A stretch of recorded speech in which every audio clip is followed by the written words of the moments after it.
And as I tell my friends, I don't like to confess it, but I'm also a geek.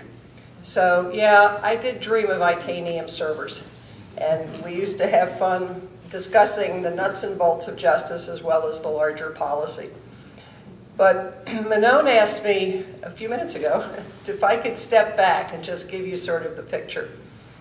It was an interesting day in 1997. It's hard to believe it was 2 years ago, 20 years ago.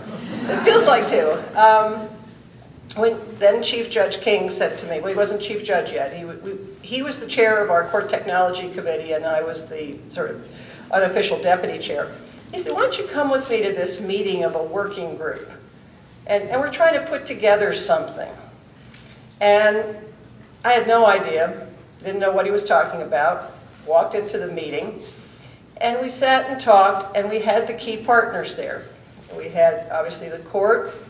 We had Ken Fora there at the time.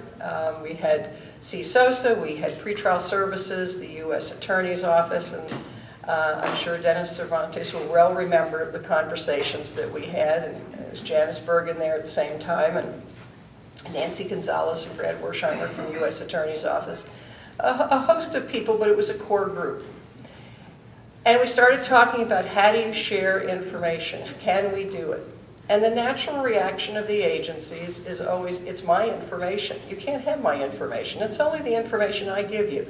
You're going to have to beg. We can't let you have it. You can only just maybe get a copy. You can't keep it. You can't put it in a warehouse. You can't do this. You can't do that. Oh, no, we have to protect it this way and that way.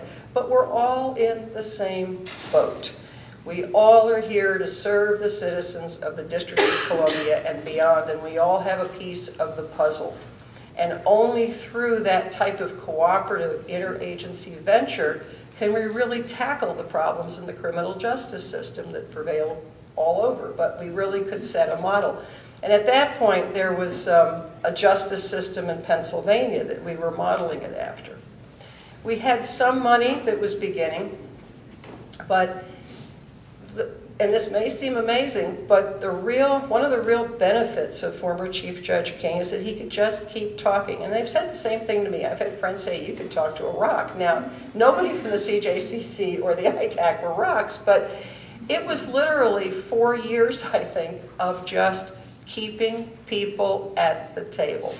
And I'll confess that one of the ways to keep people at the table was Earl Gillespie's wife. It's Earl Gillespie, the former, the ITAC person who was forerunner of Emron, and Nancy, who was actually executive director. His wife made the best brownies. Now, in order to get consensus, to get people to the table, you had to know there was a reason to go. And believe me, her brownies were a reason to go. And it seems funny, but it's true. People come together over food. And you can keep them talking over food. And we kept people talking for 4 years and 5 years. And Chief Judge King then became Chief Judge in 2000, 2001. And then I took over as the chair. And at that point, we were gelling. We were getting into phase 1. And then it was an issue of negotiating with the contractors.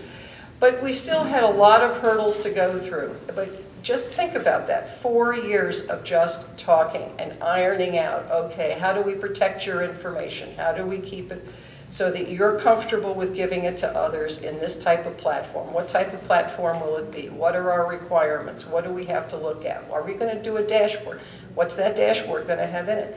And at the time, I was presiding judge of the domestic violence unit, and I had a great concern that the police on the street could immediately go into some system when they got a call and see that a domestic violence victim had a temporary protection order or a civil protection order, or that there was a stay-away order if they had been brought into court earlier and were out pending trial. That was very important to make sure, because otherwise it was he said, she said, and the police sometimes wouldn't do things. So that went right to the heart of safety in the streets and safety of the people who live in the district. So the talking continued, and then we finally got to square one where we had a system, and then we had to start working through the nuts and the bolts and what it would do. And it grew and grew, and then we just made changes to it over time. So now you basically are past that point of You recognize that you do have something that is of value to each of you. And of course, the court has always been the central key to it, because we always held sort of an amalgamation of everyone else's data, because we got pretrial services information, we got CSOSI information, we got the beginning of the cases and the end of the cases for people to see. And we were willing to share it.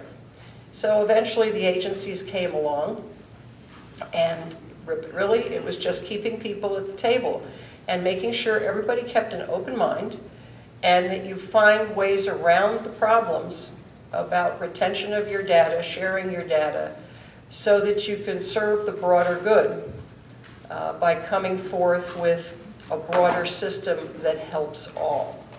And that really, it's as simple as that when you go back to the history. But it still took 9 years to get those memorandums of understanding among the agencies to hash out the language and to have everybody sign it. I remember the day we did it up in the chief's office, and we were like, wow, I can't believe this. Let's bronze these things and hang them on the wall.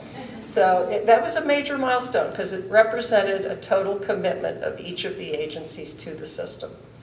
And I don't know if anybody has any questions about it, or if you don't want to become as gray as I've become, but it's worth it. It's a wonderful, wonderful project, and I think it has done so much for the law enforcement of this community.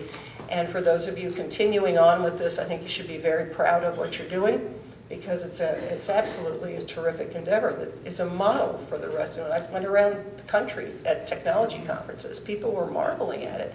And I'll just say this other footnote. I knew we had hit a high point when the State Department and the Supreme Court were asking to mine our data, to be able to go in and do a check on people. And I don't mean because it's like a good housekeeping seal of approval, but I represented the State Department and the Supreme Court in litigation when I was at the Department of Justice. So I know how picky they can be, especially the State Department, with all due respect to them. So if they were coming to us, it meant they trusted what we were doing. It meant they trusted the data we had collected and the care with which we were taking with it. And that is a high compliment, and something that everybody should take heart in, and be proud of what you're doing, and just keep talking and make the brownies.